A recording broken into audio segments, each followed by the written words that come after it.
Paloma Totti, hola, ¿qué tal? Viene tú. 7-1? Não.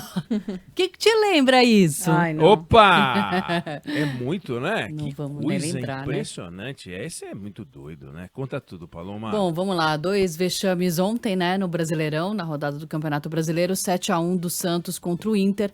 Destaque aí pro golaço do Alan Patrick cobrindo o goleirão. Nossa, foi um lindo gol. Quem não viu, pode jogar aí na internet que vale a pena conferir esse golaço. Bom, não é um Inter que tá lá na parte de cima da tabela, brigando por algo assim extraordinário, né? Não é não. É um Inter que agora respira um pouquinho aliviado na 12ª posição do campeonato. E aí, do outro lado, então, esse jogo aí foi um vexame pro Santos, né?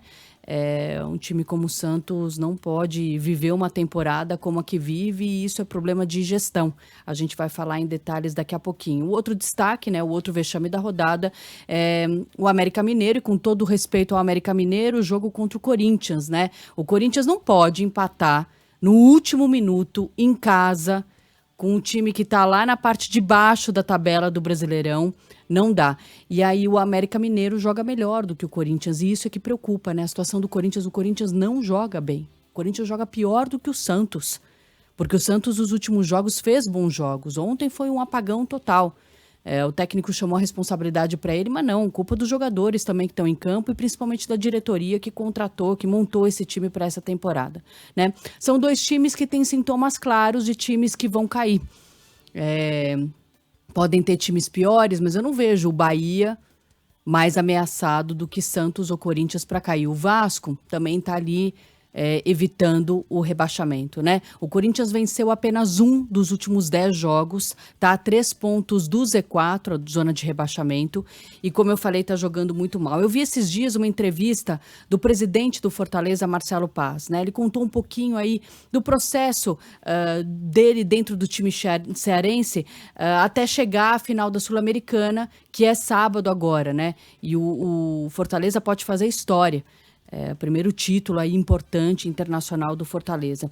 Então, assim, o Eneg, não tem muito fórmula mágica, né? É gestão e amor pelo clube. E é o que o presidente conta um pouco, né? Dessa profissionalização do futebol. Enxergar o clube realmente como uma empresa. Explorar potencial de lucro. E eu acho que o Brasil ainda faz muito mal isso. Ainda tem um campo de possibilidades dentro do futebol, né? Com patrocínio, as redes sociais. Eu acho as redes sociais dos clubes pouquíssimo exploradas, e ali tem um filão incrível para os times olharem também. Então ele conta um pouco, né, da história dele. Ele chegou a treinar no Sub-17 do Fortaleza, mas os pais queriam que ele estudasse. Então ele foi fazer administração de empresas para uma hora trabalhar com aquilo que ele ama, e foi o que ele fez. Ele começou como diretor de futebol do Fortaleza, vice-presidente, e aí no final de 2017 assumiu o time, né? 6 anos atrás ele fez até vaquinha para comprar equipamento para treino, colete, cone, emprestou dinheiro para o clube, e aí os números, os resultados foram aparecendo. Tinham 7.500 sócios, hoje são 42 mil sócios, e o orçamento saltou de 24 milhões para 300 milhões o Fortaleza. Então é impressionante, venceram aí 2 Copas do Nordeste, 5 estaduais, foram para Libertadores, e agora aí vão disputar a final da Sul-Americana. Nem tudo são flores, claro, né? 2020 foi um ano muito difícil para o Fortaleza, lutando aí para não cair, no fim não foi rebaixado, determinou a saída do Rogério Ceni na época, e o Vojvoda também foi mantido depois dessa fase ruim do Fortaleza. Então é essa consistência no trabalho, né? Essa confiança também. Bom, e aí a gente olha para Santos e Corinthians, que tiveram uma temporada aí totalmente bagunçada, muitas trocas de técnicos. O Santos agora contratou a rodo também e não conseguiu montar um time consistente, e passa apuros agora no final do Brasileirão.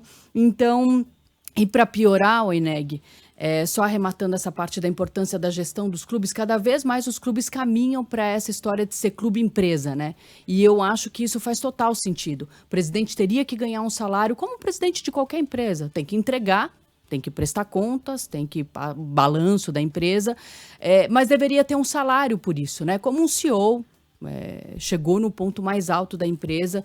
Então, eu acho que os clubes deveriam fazer cada vez mais esse movimento para se tornarem realmente empresas. A gente vê o Bragantino, o Red Bull Bragantino está aí, a 7 pontos do Botafogo. E se o Botafogo não se cuidar, vai ficar pior a situação para o Bragantino. A briga vai ser boa pelo título. E hoje, 23 de outubro, Pelé faria 83 anos de idade. E hoje o Santos do Pelé, clube que ele ganhou, que fez com que ganhasse projeção mundial, tenta aí juntar os cacos depois desse 7-1 ontem, mas está perto de escrever o capítulo mais triste da sua história, que seria ser rebaixado pela primeira vez à Série B do Brasileirão.